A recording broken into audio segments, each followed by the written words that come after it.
Good morning YouTube, my name is Yusuf and you are watching my news channel.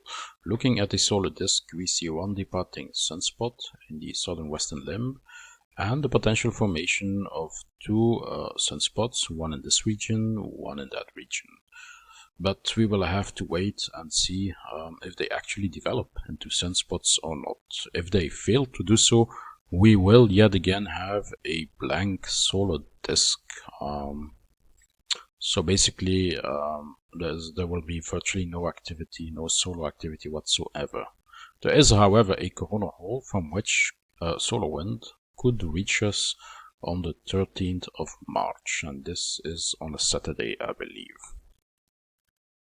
Looking at the KP index, we see normal values, which will continue this trend. I don't expect this to ramp up anytime soon. Flaring activity, same trend, since we only have one sunspot which is departing the visible side of the sun. I don't expect much on this particular front. There are no CMEs at the moment of speaking for today.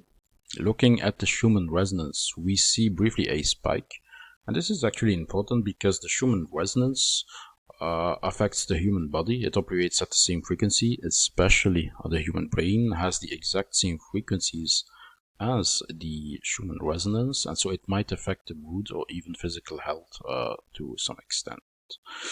The magnetopause shows normal values. It is from a safe distance from geosynchronous orbit.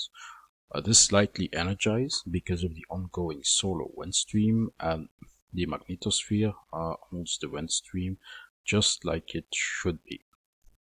No deformations or disturbances whatsoever this time. Okay, let's switch to the weather. There is a positive Arctic oscillation. This is good news. This means the likelihood of a cold wave is lessened. The temperature rises steadily in the 1 millibar section of the atmosphere. When we look at the geopotential height anomaly, we see it show negative values, and this is good. This means the chance of having a positive Arctic oscillation is elevated. However, the polar vortex has me a little bit concerned. It is completely in the wrong location. It should be over the Arctic, and it hovers above almost entirely over Siberia. This has implications, and I will put the 250 millibars overlay to show it to you. Normally, this is supposed to hover around this, completely around the Arctic.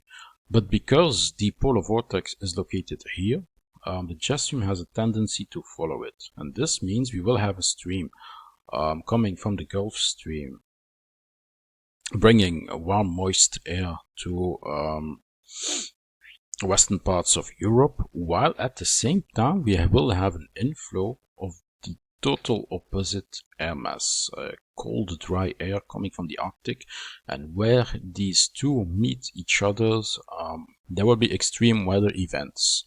They will be intense, short-lived but intense and ongoing. Can't say for sure how many days this will persist, but this is really bad news. To have it in this setup means only one thing: extreme weather.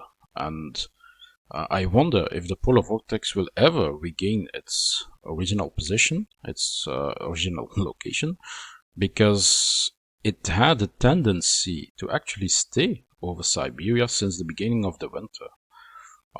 This has me a little bit concerned, but we will see in the following months if there's any improvement on this front. On this, yes. Front. Looking at the earthquakes, when we look at the overlay, and I put the 7 days on purpose. If you look at today, all magnitudes, we see several earthquakes. No major ones, 5 pointers being the highest.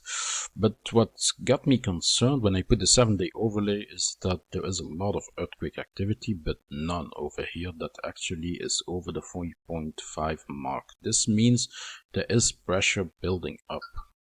And sooner or later, I'll always say this, and I will always repeat this because it will happen. It is overdue, and someday the San Andreas fault will be triggered by something, some event, whether it is a weather event, whether it is space weather, whether it is another earthquake, another major earthquake, maybe here or in Alaska or Chile.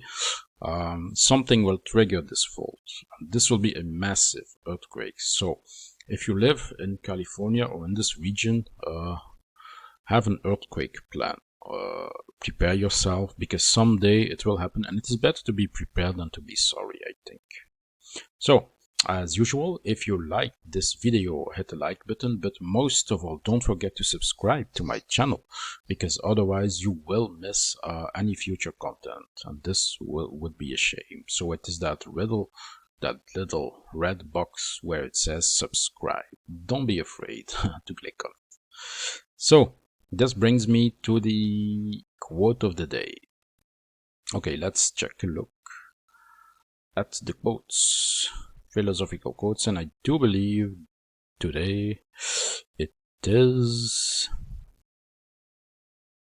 this one, number 24.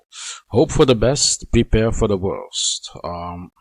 Even if conditions are at best, have a plan B for every situation, because you never know when destiny strikes, and it usually does when you expect it the least. This is it, people. Hope you enjoyed this video. Don't forget to subscribe, and I guess we see each other next time. Be safe, everyone. Bye bye.